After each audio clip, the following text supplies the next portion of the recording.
ASMR Gaming News.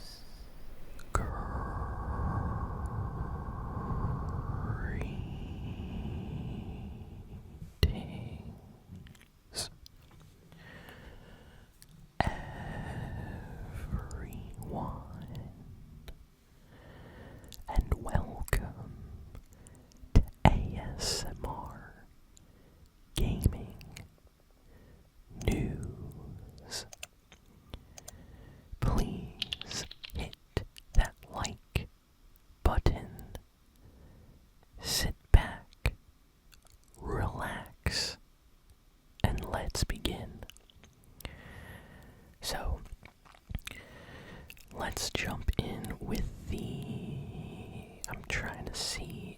crazy PlayStation 5 news this week. Oh my goodness, everybody. This is the first console generation where instead of the prices getting cheaper after a few years, the prices get more expensive. So, this is like the third time already where Sony has increased the prices of the PlayStation 5, like every year or two. It seems like they increase it by like $50 or something. It's insane. So they just announced that all PlayStation products will be getting price increases. So the original standard PlayStation 5 brand new used to cost $550. Now it's $650. The original PlayStation 5 Digital Edition used to be $500. Now it's $600. The PlayStation 5 Pro launched at $700 and it's $900 now. And the PlayStation Portal, which was $200, is now $250. So that is a difference in prices since the systems basically came out to now. So the prices have gotten more expensive. Sony just basically updated all their prices, so everything is super expensive. They basically mentioned that the price of RAM is more expensive. A lot of the parts used inside the PlayStation 5 have increased in price, and in order to basically ship and sell these at a profit, they have to sell them at this price. So I gotta say, Nintendo Switch 2, the price is starting to look really good in comparison to the PlayStation 5 now, because these prices are expensive. And the PS5 came out like a couple years ago. Like, this is not a new console at all. PS5 came out, 5 years ago. When exactly did the PS5 come out? I feel like it came out like 2021. Huh, I have to check that. But it in all these years, the price has not gone down. It has only gone up. So, yeah, a lot of PlayStation fans are really upset about this, and people that did not buy a PlayStation in the last few years are actually in a worse spot right now, because if you bought a PS5 when it released, like the day it came out, you actually would have spent less money compared to someone buying one right now, because the prices have only gone up for like every single version. The PS5, PS5 Digital, PS5 Slim, PS5 Pro, all the prices have gone up by like $50, $100, $150. Absolutely insane. This is crazy. It's almost at the point where like you can get a really good, well, not super good, but you could get a good gaming PC for like the same price. Maybe with a little bit less RAM, of course, but still. So yeah, that news just came out, and everyone is really upset about that. But something else happened this week which really upset a lot of people, and I'm sure a lot of you heard about this. So Fortnite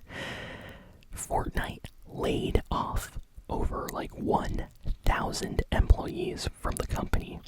1,000 people went to Epic Games. They signed in with their badge. They went to their office space, their desk, They sat down and there was a letter waiting for them saying, "Oh, you no longer have a job here. You can leave."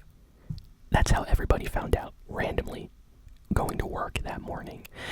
And over 1,000 people lost their job. And apparently, of the 1,000 people that got basically laid off, a lot of them were OGs of like Epic Games or Fortnite. Like, many of them were there since Fortnite started, basically. The creator, the person that worked on the textures, like on Fortnite, like the OG textures for the entire map, like how the trees looked, how the bricks look, the grass looks, the wood looks on your builds. That guy, they let him go. Like, he left. He got laid off. The person that created characters like Ramirez, Jonesy, the iconic Jonesy character, basically the face of Fortnite, he got let go. He got laid off. I don't understand that. That's crazy to me. I feel like if there's certain people that should stay at the company, it's people that helped create the game to what it is today, in my opinion. Especially if they're still working, and involved in every update, every season, like changes, I don't know.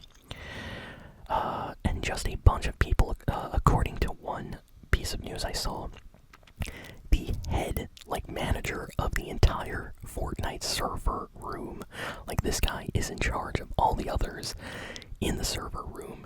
So he's like the main guy. He got laid off. Like, what?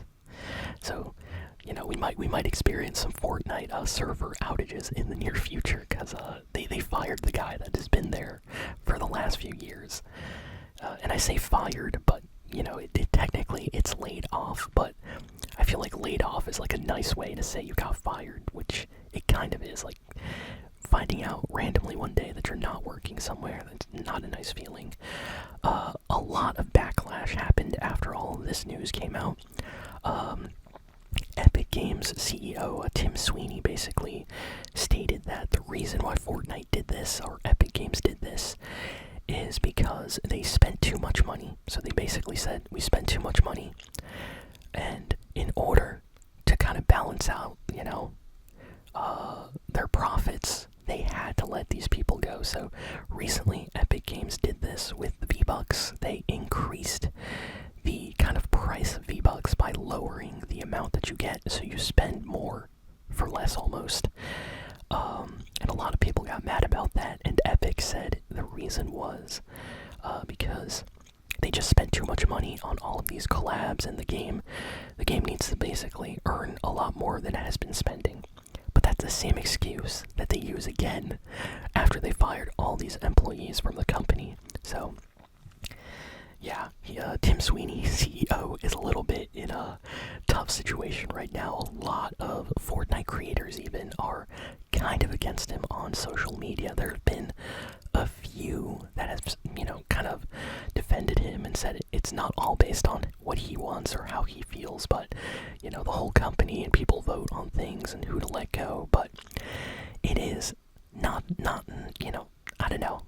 I've always felt that Fortnite has been making some bad decisions in the last few seasons, and I feel like there could have been a way to keep all those people at the company and maybe stop with all these collabs. Like, they could lower the amount of collabs to just like a few really important collabs instead of like 50 collabs a season, Like, there was a reason why Travis Scott in Chapter 2 was such a big deal.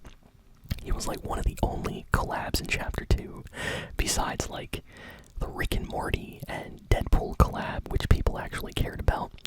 So Travis Scott in Chapter 2, huge deal, enormous. And that was like one collab. We didn't need a Travis Scott collab every week, every month. One big collab made the game popular for like the entire year. And I feel like if Fortnite has been spending a lot of money on, collabs with this, with that, all these things, then maybe they really spent too much money, and I guess now they're realizing, like, hey, we can't pay for all these people at the company, let's get rid of some of them, which is always sad to see. So, yeah, Tim Sweeney was kind of trying to explain himself a little bit, but my advice to Fortnite is less collabs, more focus on the main modes of the game. It seems like Fortnite saw the success of Roblox in the last few years. Roblox has been around for like 20 years, so it's much older than Fortnite. Like Roblox, Minecraft, they've been around way before Fortnite existed, and the reason why they stay popular or get even more popular is because the people just keep updating the game, adding extra content, improvements, and get this, a lot of the modes people love in Minecraft or Roblox got created years and years after the games came out by the community. So like, for example, Roblox, I would say is more popular in the last few years thanks to new games that it got, including, stuff like Steal a Brain Rot, Grow a Garden. Things like this did not exist 5 or 10 years ago in Roblox. These are new modes that the community basically made, like people created those. And I think Fortnite is trying to speed run the success of Roblox or even Minecraft. Like Minecraft, some of the most popular like Minecraft servers or modes, like I'm not even gonna get into all the crazy like Minecraft like community modes there are, but there's like entire modes like Bed Wars in Minecraft that was all community like created and made, and that came out after the game was out for a while. That did not come out like day one with Minecraft. So I feel like Fortnite saw the success of Minecraft, Roblox especially, and was like, hey, we need to do this.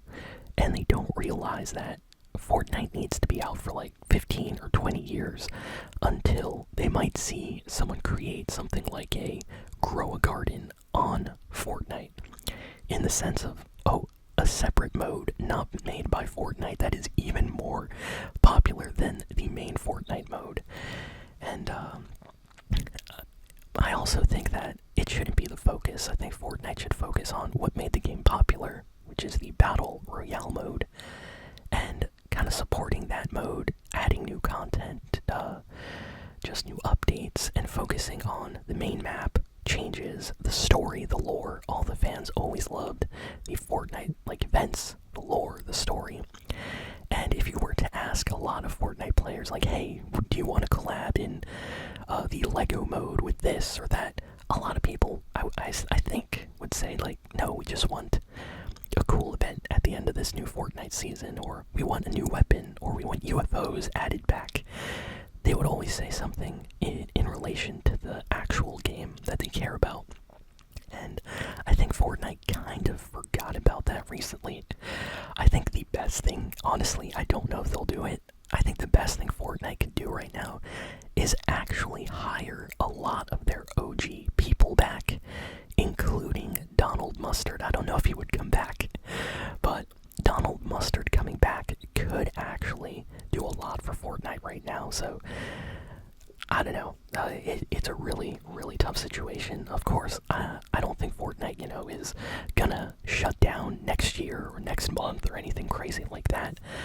But I really hope they make changes, because I don't like the direction that they've been kind of going in with all these extra modes and things. Like, it's fun, but it shouldn't be the main focus. So because of those decisions, a lot of people lost their job this week.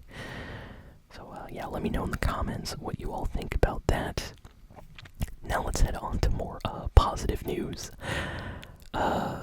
Nintendo revealed kind of a spoiler this week. So if you don't want to be spoiled about the Mario Galaxy movie or characters that may appear in the Mario Galaxy movie, I suggest skipping ahead a few minutes, like a minute or two.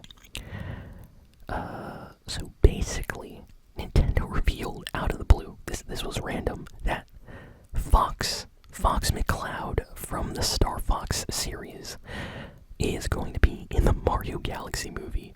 Now, this is kind of random. Star Fox stuff doesn't really cross over with Mario that often. So this is very unexpected. Usually, Mario games keep to Mario characters, with the exception of maybe like Donkey Kong, of course, kind of sharing the same universe with Mario a little bit. Mario Galaxy, and Galaxy of course has to do with like space travel and spaceships and all that stuff. Nintendo thought it would be a good idea to have some kind of cameo with Fox McCloud from Star Fox. So yeah, they revealed how he looks. I'll put up an image right here. And this is absolutely crazy. Like, I was not expecting Fox McCloud to be in this. So now this kind of opens the door to potential collabs for more Nintendo characters from other games to make appearances in the Mario movies. Like, we could see Kirby, we could see Pit from Kid Icarus, possibly. Imagine getting like an F-Zero collab. Or something, you know, like kind of showing up in the Mario movie, maybe like in a racing sequence. Anything is possible. And there are so many Nintendo games. Apparently, I'm not going to go too far into spoilers, but apparently some of these are actually already going to be getting kind of featured in the new movie. So, yeah, it looks like the new Mario movie is going to be a celebration of Mario, but also Nintendo and their different kind of series. So, really interesting to see what they do. Very happy with that, though. Nintendo apparently is being forced to make changes to the Nintendo Switch 2 in Europe. So, Europe has a law that any electronic device should allow for easy access to replace batteries in electronic devices. So, I don't know if any of you own like an iPhone or something like that. If your battery on your iPhone is like really low or it's gonna die and you have to replace it, you usually have to take it to like an Apple, center or place to get it fixed, like an official Apple service spot. And in Europe, that kind of thing is actually not allowed for a lot of devices. Like over there, they have more like consumer rights. So Nintendo Switch, laptops, phones and things, they actually have to let you, at least newer devices, they actually have to let you open the back, remove the battery, and replace the battery yourself by buying one in a store, like a replacement. So that's actually kind of awesome. That's how it used to be. I remember, like, just like, I think like with the Nintendo DS, like, if your battery kind of died and you had to replace it, you could actually order one from the Nintendo website, and you just have to like unscrew the back of your Nintendo like 3DS and put a new battery in, and it was really easy, like super easy.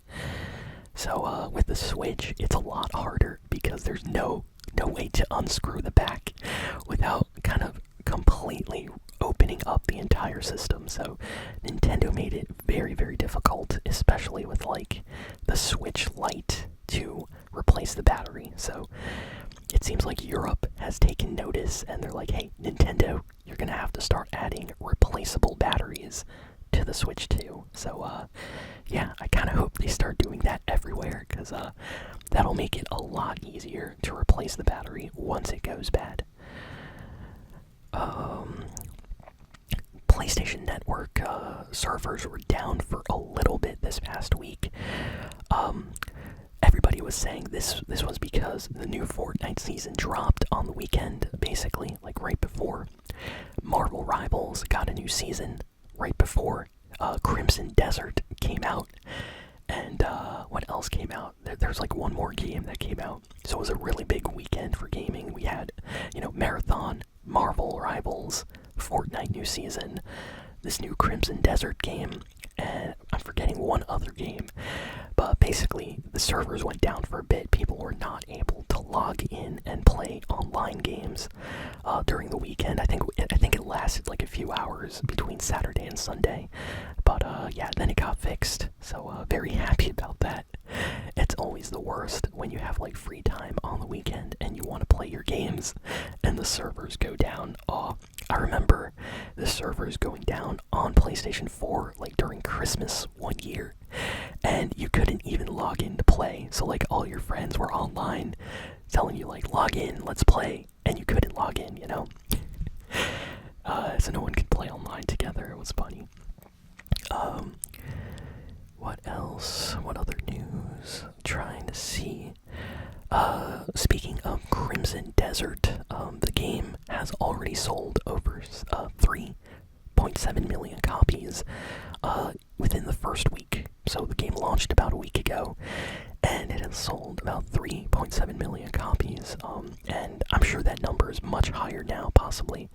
It's probably like at 4 or 5. But yeah, the game has gotten kind of mixed reviews. There's people that absolutely love the game, and then you have some people saying that it needs more story, more content, more characters. It seems like the game has more focus on like gameplay and the world than actual characters or story. Some people are saying it's like an Elden Ring light, where Elden Ring had maybe a little bit more characters and story in it. This game feels like it's a little bit less than that. And as a person that kind of likes games with more story, like a Witcher 3 style game, you know, a lot of story, a lot of characters, I don't know if I'll pick up Crimson Desert, but I have watched live streams of people playing the game, and the combat in the world looks really, really nice.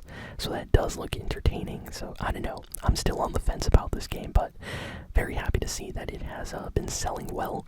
And the developers basically said that they are going to continue to update and kind of fix some bugs and issues with the game right now, and they are looking forward to supporting the game and the community that bought their game. So nice to see developers that really care about their community like that.